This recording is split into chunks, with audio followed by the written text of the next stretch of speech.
Hi, beautiful friends. I'm Laurel Bleeden Maffei with Illuminating Souls, welcoming you to this episode of Sleepy Bedtime Blessings, a podcast infused with love from your angels and designed to help you rest, relax, and fall asleep. If we're meeting for the first time, I am an angelic practitioner, a spiritual teacher, and an encourager of souls. And I do this through one-on-one angel sessions and soul mentoring and a variety of classes. And when you wake up in the morning, you can learn more about that at my website, illuminatingsouls.com, where you can also sign up for my daily inspiration email blast. So lots of very sweet ways for us to connect outside of this podcast. But right now, I am here for you. The angels and I are cultivating a sweet and sacred sanctuary where you can let go of whatever came before this moment and come into a wellspring of gentle, soothing, loving energy that is here to support you. If you've been listening to the podcast, then you know I have a lot of compassion for all that the world is moving through right now. And this can show up for you in a lot of different ways. It may be that your personal curriculum, meaning the experiences you are having, the challenges that come knocking on your door, are taking a lot for you to navigate. And yet, even if things are moving smoothly for you, it is still entirely possible that as an empath, someone who feels energy or feels deeply in your heart, that you are also sensing the disturbance in the force, as they say in Star Wars. Wherever you are on that continuum, whether it's your personal material that you are navigating, or if you're feeling what is transpiring in the collective, we are here for you. So just breathe.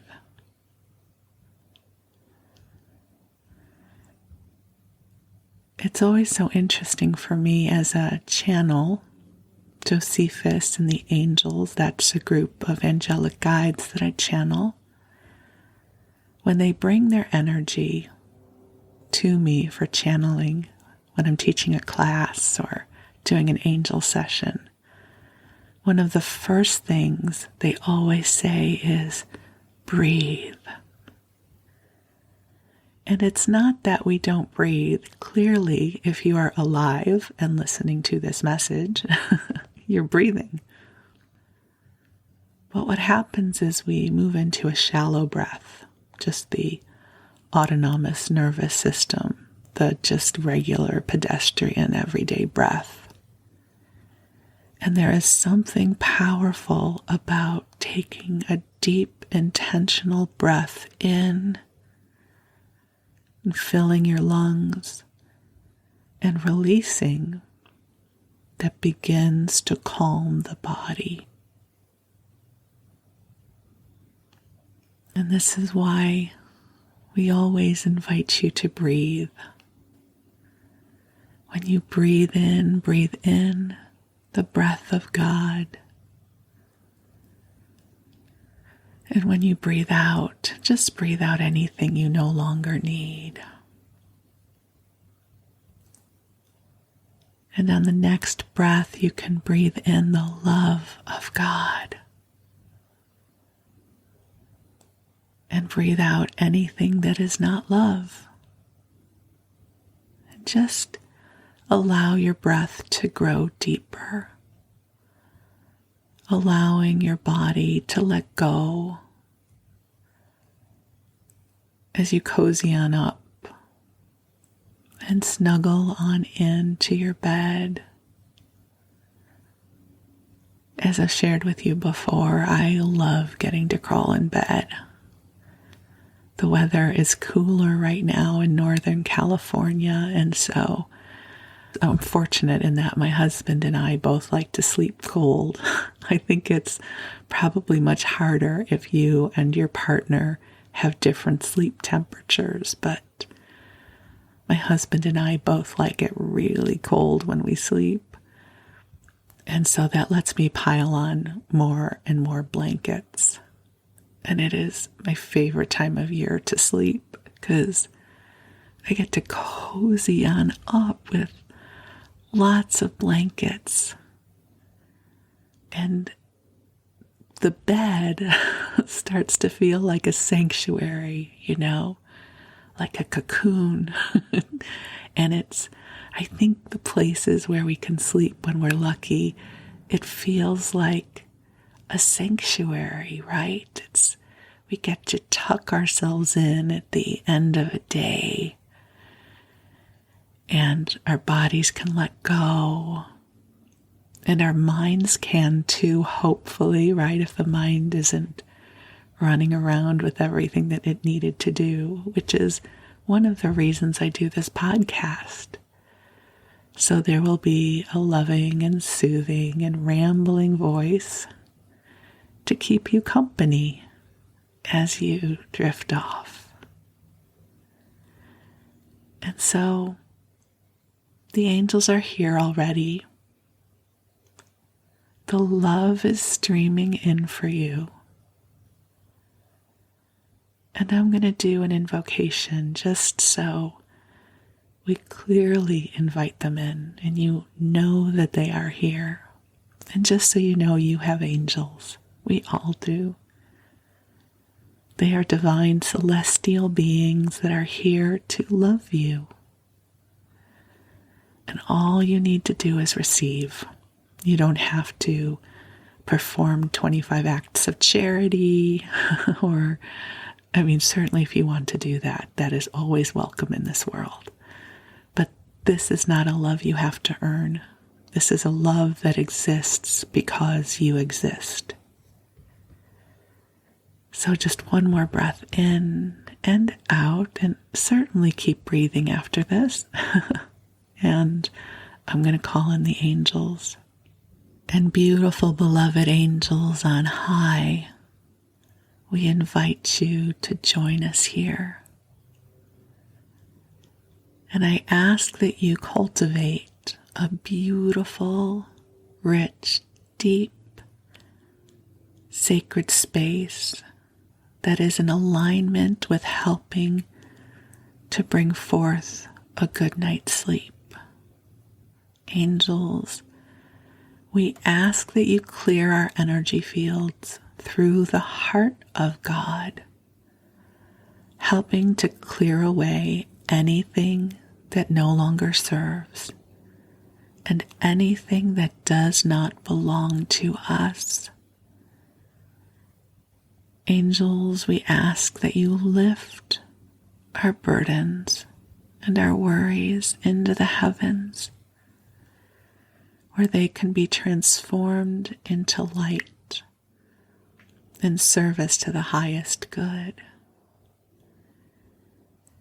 Angels, we ask that you bring healing to our bodies, our minds, and our spirits, knowing that healing is divine in nature, and we don't even need to know what is up for healing right now, because God knows.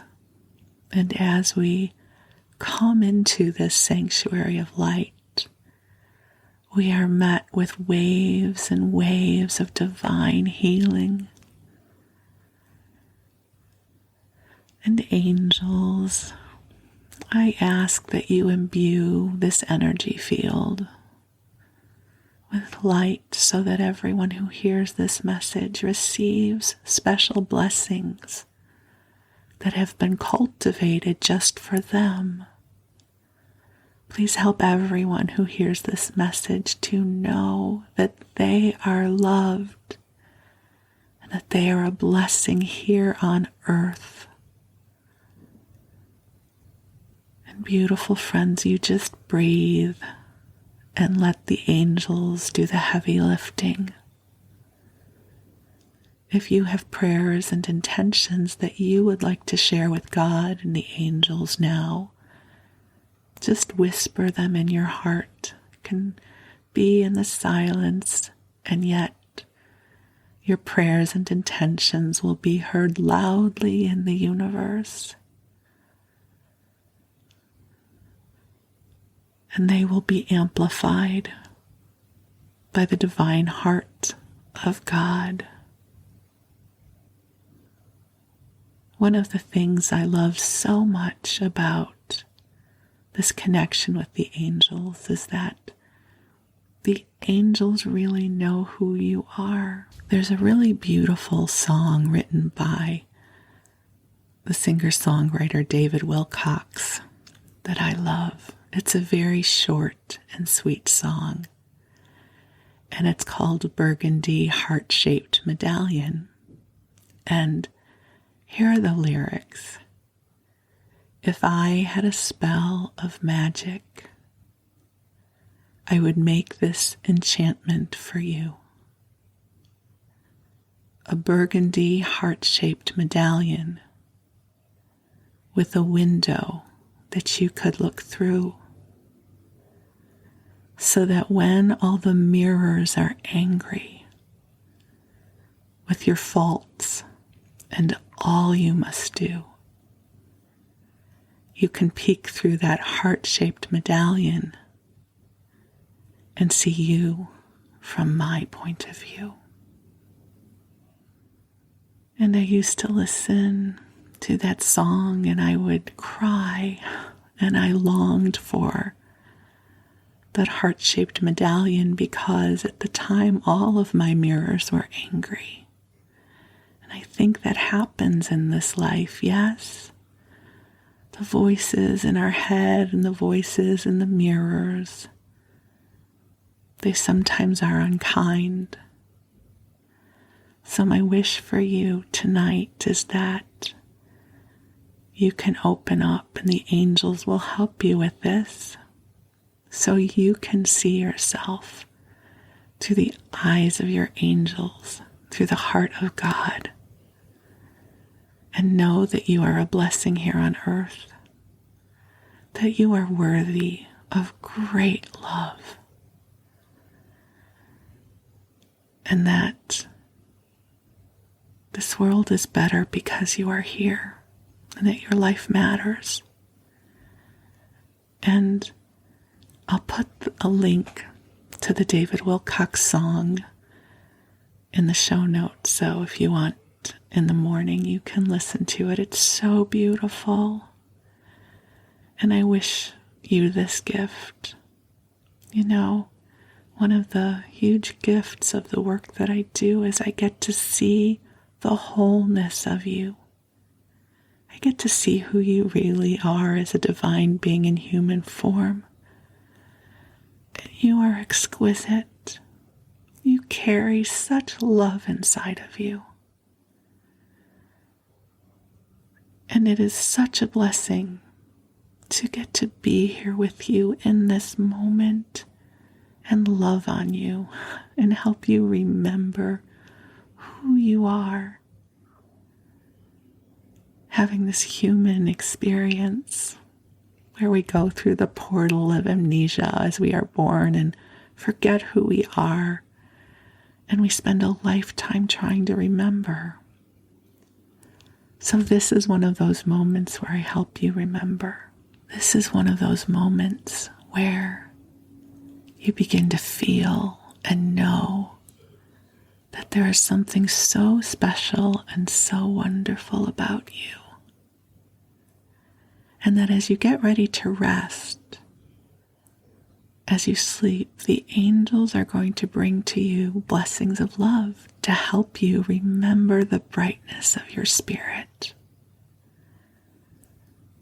I like to think that the dreams you are asking of God are often the dreams God is asking of you. So you rest and know that you are being watched over and you are being cared for and you have permission to rest. You did good today and we are grateful for you. And while you rest, I'm going to read to you. Tonight, I'm going to read to you something a little different. And it's something that I'm hoping will inspire your heart. The title of it is The Story of a Literary Career by Ella Wheeler Wilcox.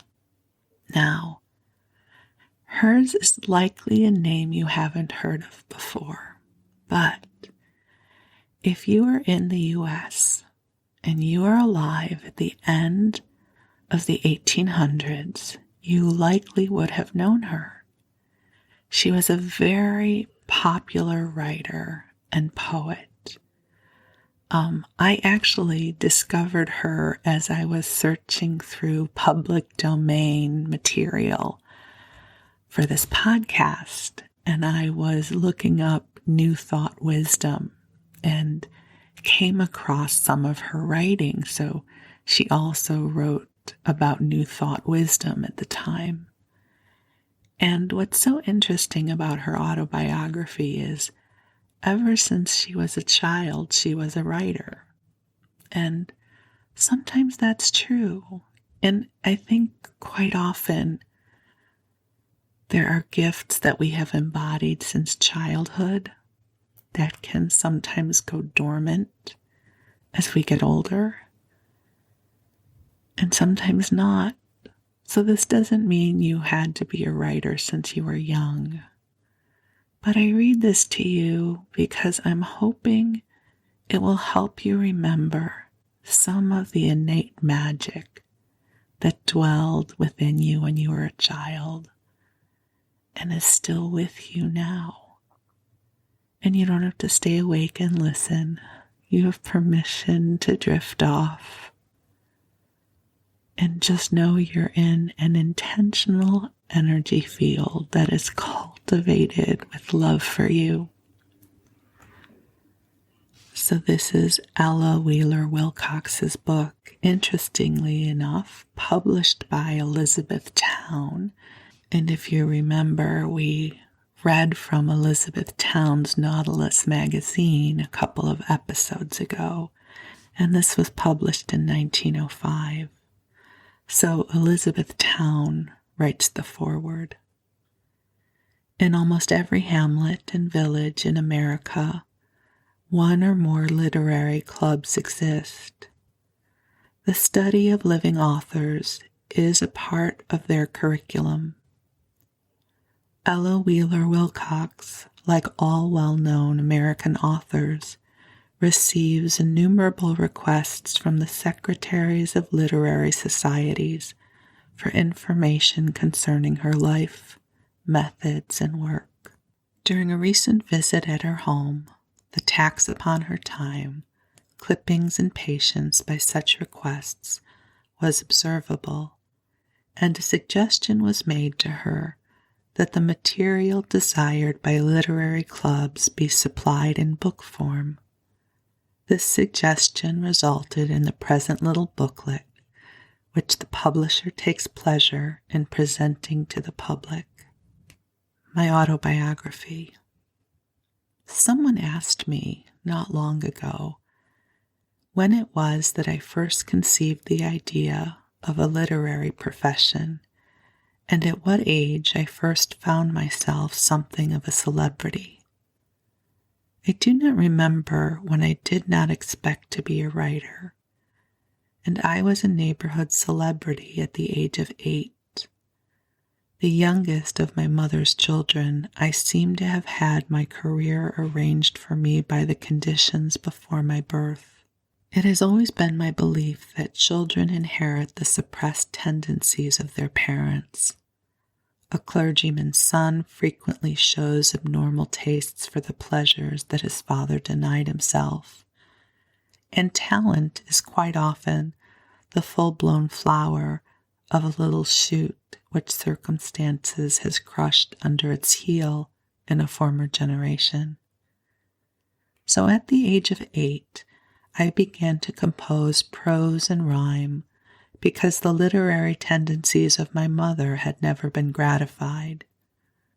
The poetical gift was no doubt greatly the result of her having accidental access to a library of the poets for the first time in her life, the year previous to my advent, and the happiest and most hopeful year of her life.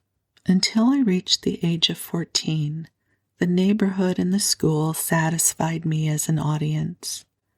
I hailed Composition Day with an eagerness equaled only by my terror of an examination in mathematics. It is human to love to shine, and equally human to dislike being humiliated in our fellow beings' eyes. One of the most depressing days in my life was when I stood 20 in a scale of 100 in mathematics. My early literary outlook was not one which would encourage most aspirants. My family had left a comfortable, even a luxurious home for those days in Vermont to seek fortune in the New West, Wisconsin, before the year of my birth. My father had been a music teacher all his life, and when he attempted to become a businessman and speculator, he made a failure of it.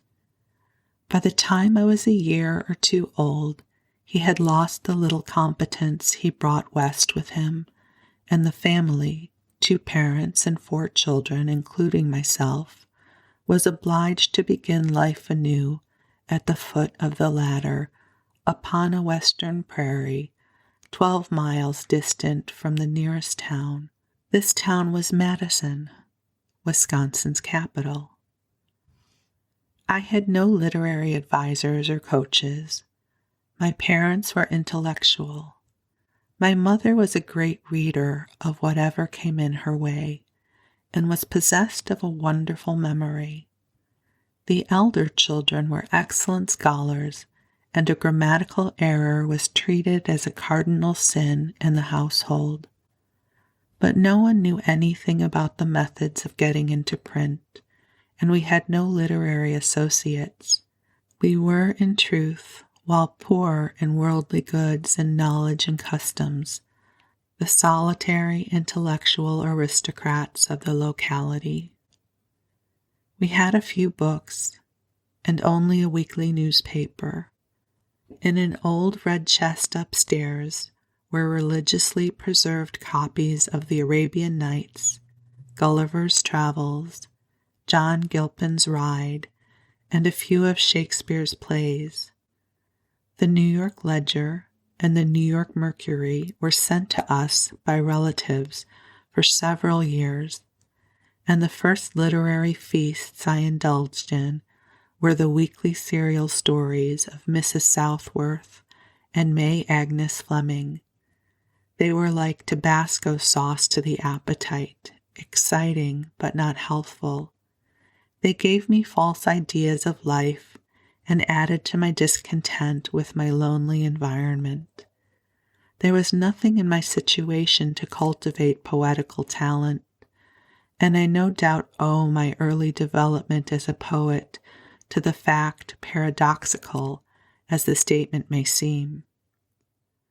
Born with intense cravings for pleasure, I should have been the veriest amusement seeker in my youth, had not necessity stood at my elbow.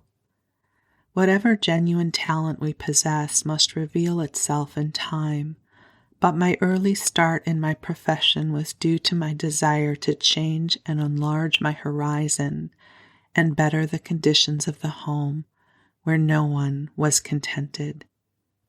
At the age of 9, I completed a novel of 11 chapters headed with original rhymes. I still have it, bound in paper, which I took from a loose panel on the kitchen wall. It was soon after this period that I saw my first editor. He came from Madison with a railroad official to ask for subscriptions for some proposed new line of railroad. He came in a covered carriage, my idea of elegance and wealth, and as I rarely saw anything better than lumber wagons or runabouts. I came from school, a long-mile walk, on a hot summer afternoon, tired and curious to know who was within. As I entered the room, some member of the family presented me, and the editor took me on his knee. "You look as delicate as a city girl," he said. "You ought to be more robust living in this fine country air." Editors have said many kind things of me since then, but nothing which ever gave me such a sense of being a superior being as that. To look like a city girl, what joy! Yet I had never seen a city girl then, I am sure. During my 13th year, the New York Mercury ceased to come to us. I missed its weekly visits with an intensity scarcely to be understood by one who has not known the same lonely surroundings and possessed the same temperament. There was not money enough floating around in those times to permit a subscription to the Mercury, and if I were to possess it, I knew I must either obtain a long list of subscribers, which would be a difficult and laborious undertaking, or earn it by my pen. I resolved to try, but fearing failure, I did not want the family to know of my venture. I wrote 2 essays, just what the subjects were I have forgotten, and the clippings were lost years since. How to post my letter was the next question. I often acted as a mail carrier to the post office 5 miles distant, riding across fields and over fences on my graceful single-footer Kitty, in company with a schoolmate, Alice Ellis, who possessed a Shetland pony. We rode without saddles, blanketing and bridling our own steeds, and it is fortunate I did not live in Buffalo Bill's vicinity, or my career might have terminated in the Wild West show. While I could post a letter unknown to my family, the stamp had first to be obtained. Finally, I decided on a strategy. I was corresponding with a young girl several years my senior, who was in the freshman class at Madison University. I confided in her, enclosed the Mercury letter, and assured her she would be reimbursed for the stamp when we next met. I would save my pennies for the purpose. Jean posted my letter and watched the newsstand for results. 2 months later, long after I had relinquished all hope, she wrote me that my essays had appeared, whereupon I wrote a stern reproof to the editor for not sending me the paper, at least, as pay for my work, if he could afford no other remuneration. Shortly afterward, a large package of backed numbers of the New York Mercury came addressed to me through the country post office. Even at that immature period, I had a wooer, a young man past voting age, possessed of a mustache, a tenor voice, and no visible means of support. He played the violin and sang "This Night or Never, My Bride Thou Shalt Be" in a truly fascinating manner. He had been given to understand by the family that his room was preferable to his company, however, and had ceased to call. When the enormous roll of newspapers direct from the editor's office came to me, a stern senior member of the household at once concluded that the lovelorn swain had subscribed to win a new favor in my eyes. This accusation was made before I was questioned on the subject. Perhaps the most triumphant and dramatic hour of my life was when I stepped forth in short skirts and long ringlets and announced to the family that not my would-be lover, but my literary work had procured the coveted Mercury for our united enjoyment. The world seemed to grow larger and life more wonderful from that hour. I was then 14. I wrote to Jean and asked her to send me a list of all the weeklies and monthlies she could find on the bookstands, and to each and every one I sent essays, stories, and poems with enthusiasm and persistency. Every penny was saved for postage, and the family entered into my ambitions with encouraging faith in my success. I soon filled the house with all the periodicals we had time to read, and in addition the editors sent me books and pictures and bric-a-brac and the tableware, articles from their prize lists, which were more precious than gems would have been to me. They served to relieve the bare and commonplace aspect of the home, and the happiness I felt in earning these things with my pen is beyond words to describe. It is a curious incident that the first bit of silverware which came into the home was manufactured by the house with which the man whose name I am fortunate in bearing today was afterward associated. The very first verses I sent for publication were unmercifully ridiculed by my beloved Mercury. The editor urged me to keep to prose and to avoid any further attempts to rhyme. He said that while this criticism would wound me temporarily, it would eventually confer a favor on me and the world at large. I recall only 2 stanzas of that unfortunate poem.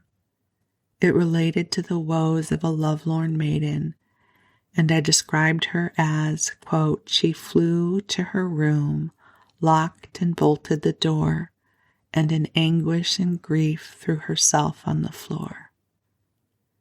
This is precisely what I did when I read the editor's cruel comment.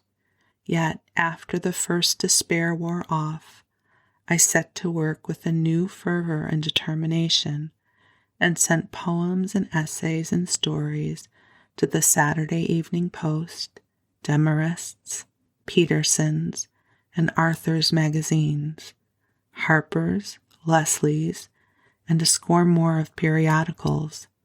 My first published poem appeared in the Waverley magazine. About the time I appeared in print, I left the country school. My record there had been wretched in mathematics, while excellent in grammar, spelling, and reading. I lost interest in study, and my mind would not focus itself upon school books.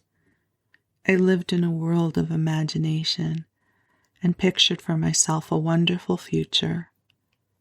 In this I was encouraged at home by the ambitions of my mother, who despised her life, and felt herself and her family superior to all her associates, and was forever assuring me, and them as well, that my future would be wholly apart from my early companions. Fortunately for me, and for all concerned, I was a healthy and normal young animal, and fond of my comrades and enjoying their sports, into which I entered with zest, despite my mental aspirations and literary tendencies. I was passionately fond of dancing, and at 15 attended the merrymakings of the grown-up girls and young men of the neighborhood, looking with disdain upon a boy of my own age. An elder brother and sister felt concerned at my lack of education and my propensity for pleasure, and the family made great sacrifices and managed to send me off to Madison University at about this time. I was not at all happy there. First, because I knew the strain it put upon the home purse. Second, because I felt the gulf between myself and the town girls, whose gowns and privileges revealed to me, for the first time, the different classes in American social life. And third, because I wanted to write and did not want to study, I had lost all taste for school books. On composition day, I undertook to distinguish myself by writing a narrative as the class was requested, but my ardent love story only called forth a kind rebuke from gentle Miss Ware, and I was told to avoid reading the New York Ledger. After one term, I begged my mother to allow me to remain at home and write, and she wisely consented. I took to my profession with a new ardor and enthusiasm after that. My first check came from Frank Leslie's publishing house. I wrote asking for one of his periodicals to be sent to me in return for 3 little poems I had composed in one day. In reply came a check for $10, saying I must select which one of some 13 publications they issued at that time. This bit of crisp paper opened a perfect floodgate of aspiration, inspiration, and ambition for me. I had not thought of earning money so soon. I had expected to obtain only books, magazines, and articles of use and beauty from the editor's prize lists, and I had not supposed verses to be saleable. I wrote them because they came to me, but I expected to be a novelist like Mrs. Southworth and May Agnes Fleming in time. That was the goal of my dreams. The check from Leslie was a revelation. I walked, talked, thought, and dreamed in verse after that. A day which passed without a poem from my pen I considered lost and misused. 2 each day was my idea of industry, and I once achieved 8. They sold, the majority, for $3 or $5 each. Sometimes I got $10 for a poem. That was always an event.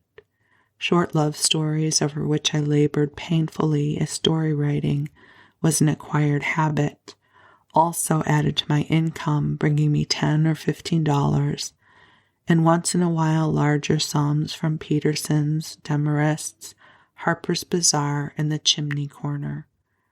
Everything in life was material for me, my own emotions, the remarks or experiences of my comrades and associates, sentences from books I read, and some phases of nature. At a Thanksgiving Eve ball, I recollect waltzing with a very good-looking young man whom I met there for the first time. The band played one of Strauss's waltzes as we floated about the hall. I thought to myself, if I were desperately in love with this man and he cared for someone else, this waltz would sound like a dirge to me. So the next day I wrote a little poem called The Dirge, which paid for my slippers and was widely copied. The waltz quadrille was one of my most popular early verses, was similarly conceived. I had promised the quadrille at a commencement ball at Madison University to a man on the eve of a journey who was unable to find me when the number was called.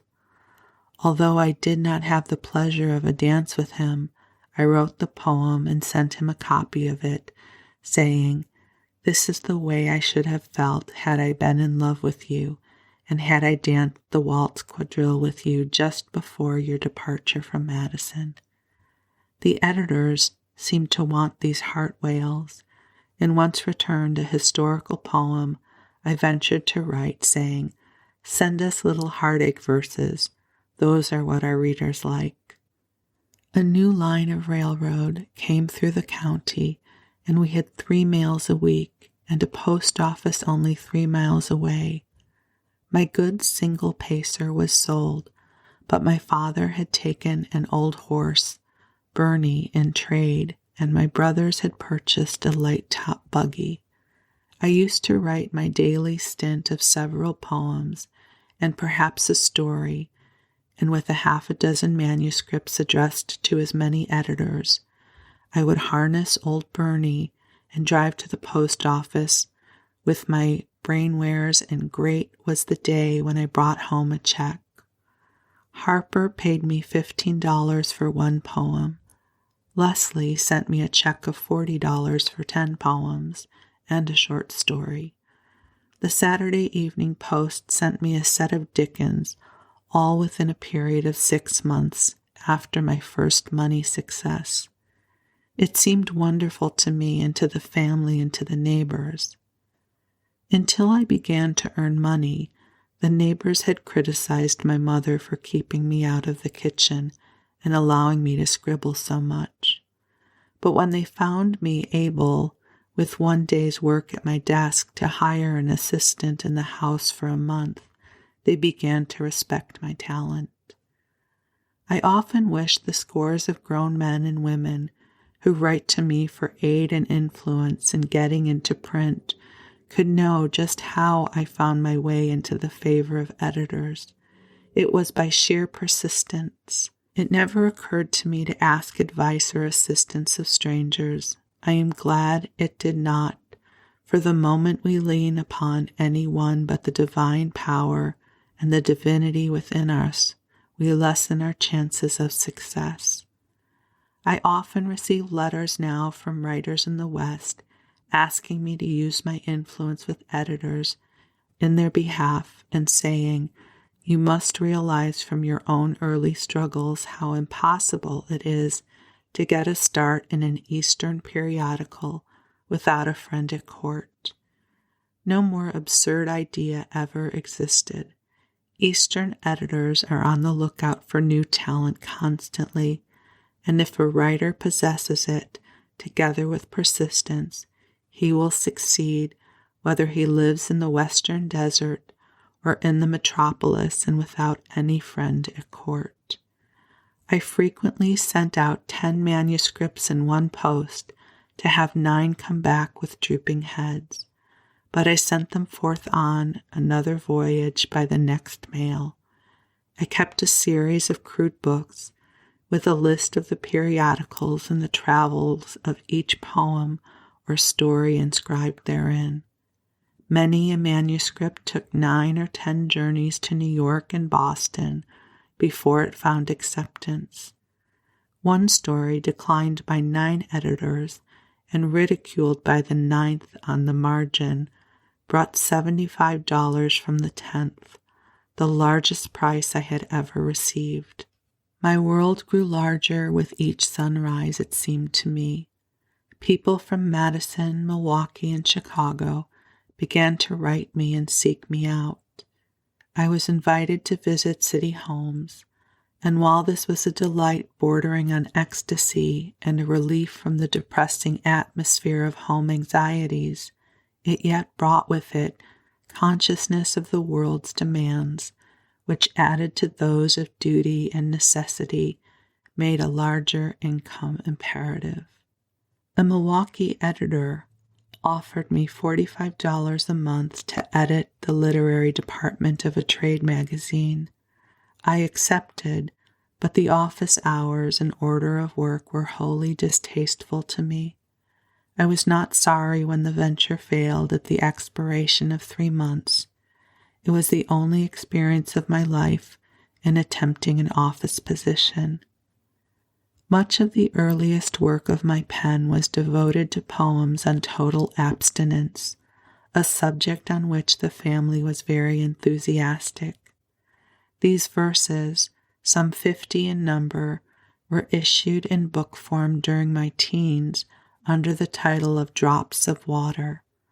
I received $50 for the copyright, and am sure Mr. Rockefeller feels no richer today with his millions than I did with my book and check. Scarcely a year later, I published, by subscription, my first miscellaneous collection, Shells, now out of print. Then I grew ambitious to write a story in verse, and devoted the best part of a summer to composing Maureen. Even the name was my own creation, suggested to me by a short poem of Nora Perry's entitled Noreen.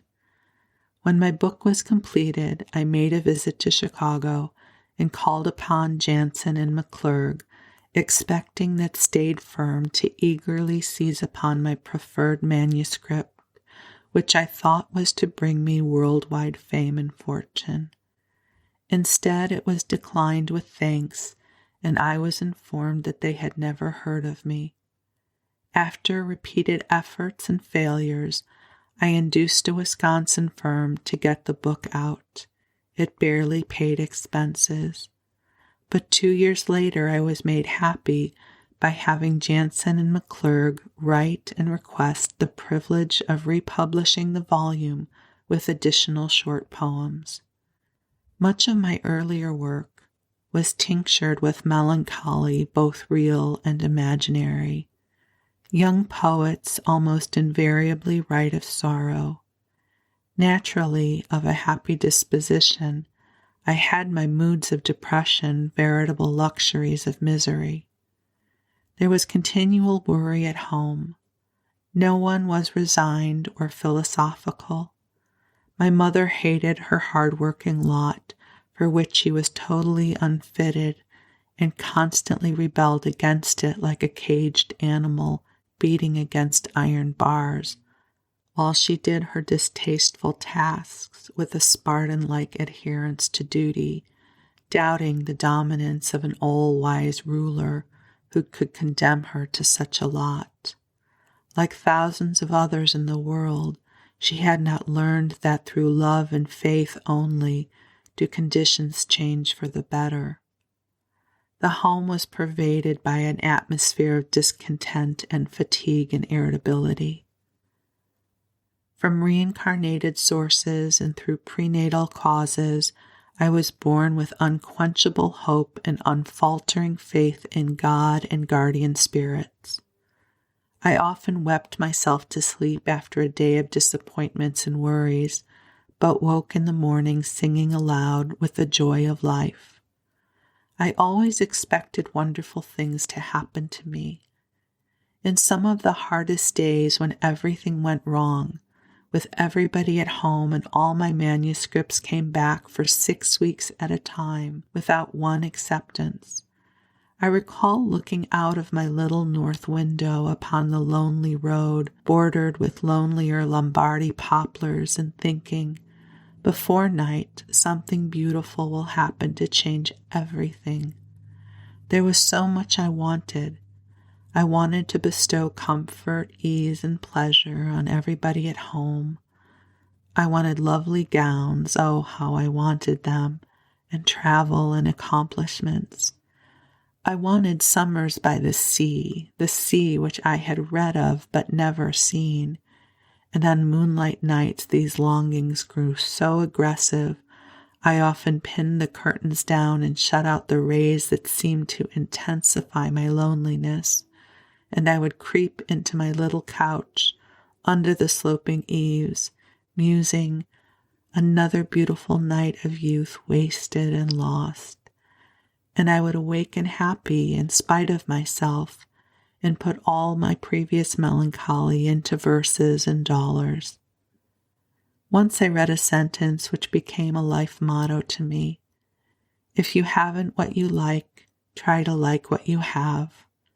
I bless the author of that phrase.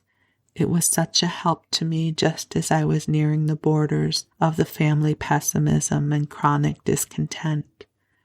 I tried from that hour to find something I liked and enjoyed in each day, something I could be thankful for, and I found much, though troubles increased and conditions did not improve about me.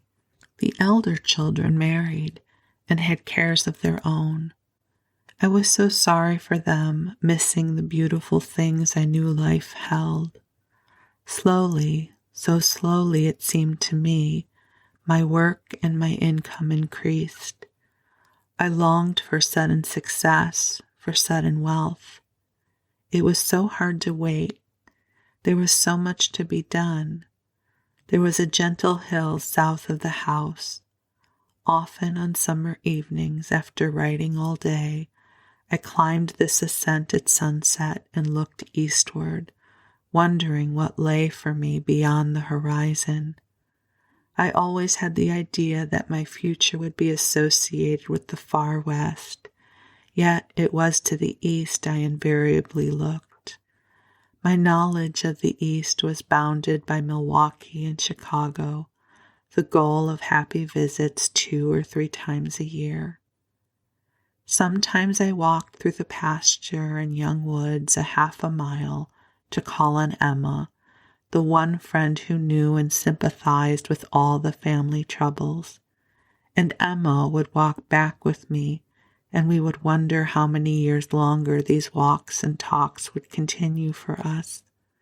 I would tell her of my successes in my work, and she and her gentle mother rejoiced in them as if they were their own personal triumphs. Such restful walks and talks they always were, dear Emma.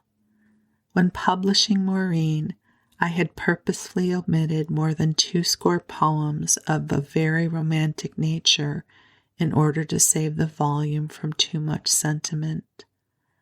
Letters began to come to me requesting copies of these verses, ardent love songs, which had appeared in various periodicals. This suggested to me the idea of issuing a book of love poems to be called Poems of Passion. To think was to do, for I possessed more activity than caution in those days. And just related, every poem in the book had been published in various periodicals and had brought forth no criticism. My amazement can hardly be imagined, therefore, when Jansen and McClurg returned to the manuscript of my volume, intimating that it was immoral. I told the contents of their letter to friends in Milwaukee, and it reached the ears of a sensational morning newspaper. The next day, a column article appeared with large headlines. Too loud for Chicago.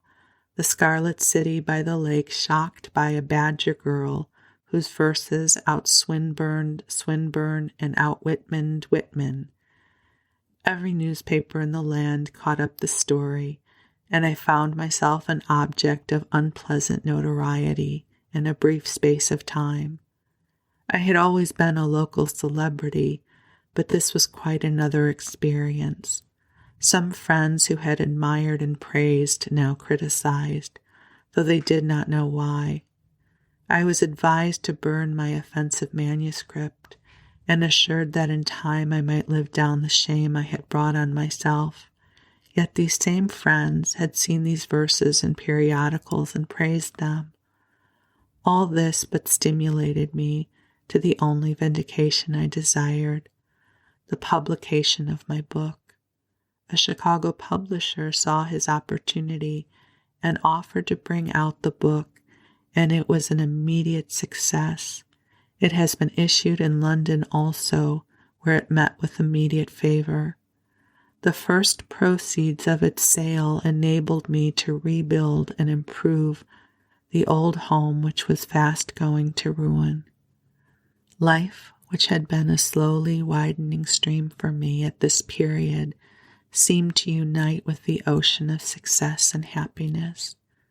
My engagement, though not announced, occurred the same week my book was issued.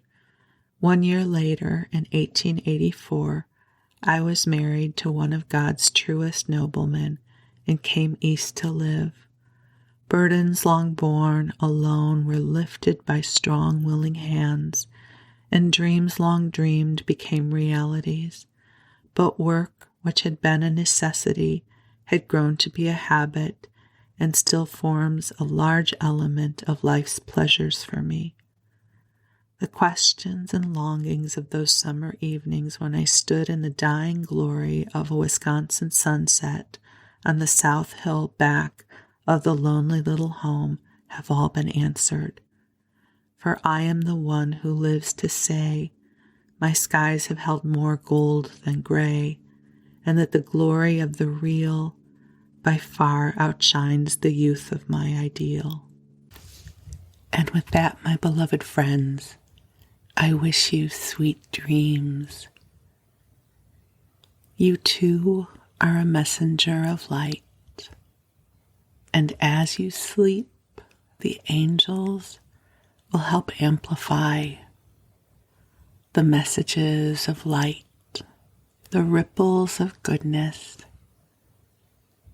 that you will be bringing into the world too. So you rest well and know that you are loved, and know that you too are a blessing in this world. Sweet dreams.